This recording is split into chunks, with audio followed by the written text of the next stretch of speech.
रमोला की सास लक्ष्मी सिर्फ नाम की लक्ष्मी थी, महाकंजूस, इतनी कि कोई बनिया भी शर्मा जाए। वो खाने पीने की हर चीज अपनी अलमारी में रखकर ताला मार देती थी। फिर जरूरत होने पर बहुत थोड़ा थोड़ा अनाज, शक्कर और तेल मसाले निकाल देती थी।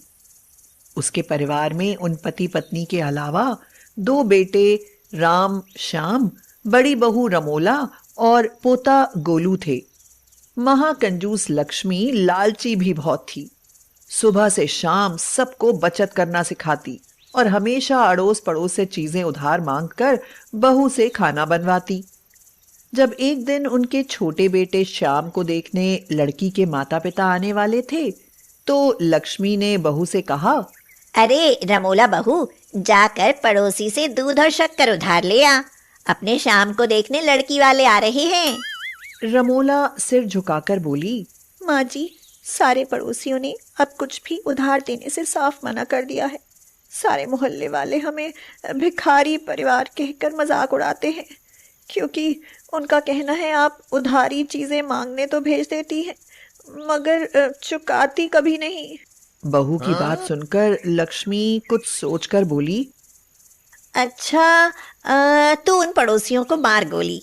अरे मैं तो सामने वाले मकान में जो नए पड़ोसी शर्मा फैमिली आए हैं ना, उनसे उधार मांगने को कह रही थी। यह सुनकर लक्ष्मी के पति दुखी होकर बोले, अरे ये क्या लक्ष्मी, अब हमारे इतने बुरे दिन आ गए कि मेहमानों के लिए हमें चाय बिस्किट भी पड़ोसियों से मांगनी पड़ेगी।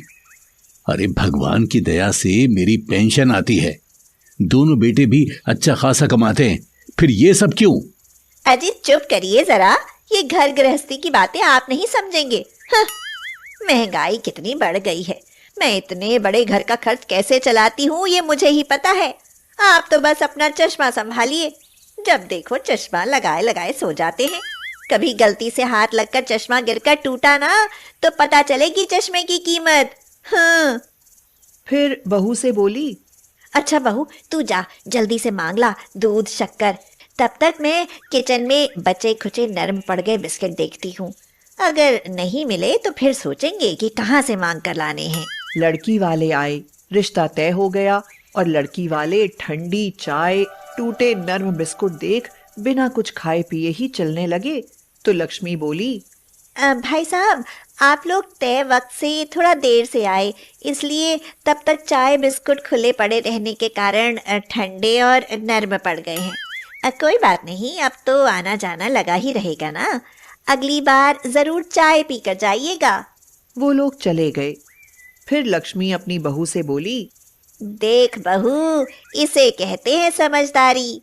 हम कितने गरीब हैं, फिर भी देखो मैं कितनी होशियारी से गृहस्थी चला रही हूँ, वरना तुम्हारे हाथ होता तो कब का घर बिकवा कर रास्ते पर ले आई होती।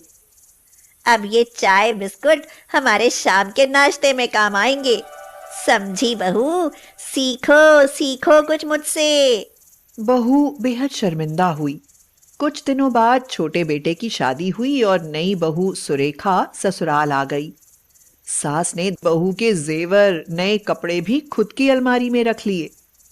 दोनों बहुओं को सिर्फ 2 जोड़ी कपड़े ही दिए थे, एक धोना एक पहनना चीथड़े होने तक।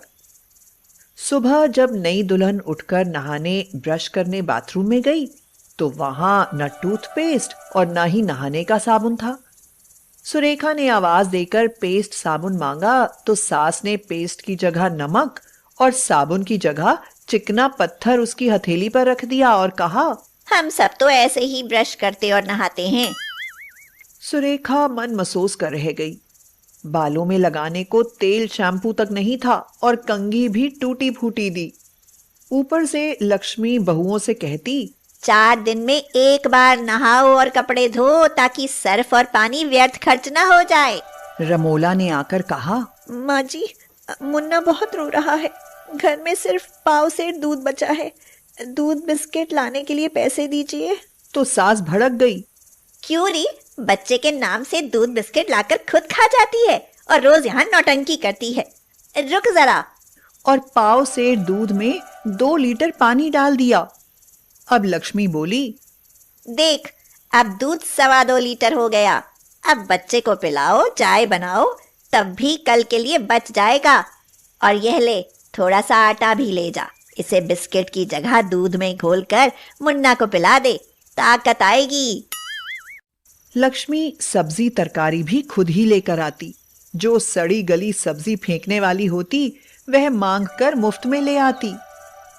एक दिन किसी परिचित के घर बेटे की शादी का न्योता मिला तो लक्ष्मी सारे परिवार समेत भर पेट खाकर एक सादे लिफाफे पर बिना नाम लिखे उसमें नोट की जगह कटे हुए कागज पैक करके लिफाफा दे आई। बच्चों से बोली, अब हजारों लिफाफे उनको गिफ्ट में मिले होंगे, उन्हें क्या पता चलेगा ये किसने दिया। रमोला तो गरीब घर से थी, इसलिए सास की ज्यादती 5 साल से बर्दाश्त कर रही थी। लेकिन सुरेखा अमीर बाप की इकलौती संतान थी, उसे यह सब मंजूर नहीं था। लेकिन लक्ष्मी के आगे उनके पति और बेटे सब गूंगे थे। रोज इसी तरह खराब सब्जी खाकर लक्ष्मी और उसका पूरा परिवार बीमार पड़ गए। लेकिन फिर भी लक्ष्मी की आदत ज्यों की त्यों रही। अड़ोस पड़ोस की औरतें भी दोनों बहुओं से कहती थीं, हे राम, ऐसा जुल्म बर्दाश्त करना भी जुर्म है।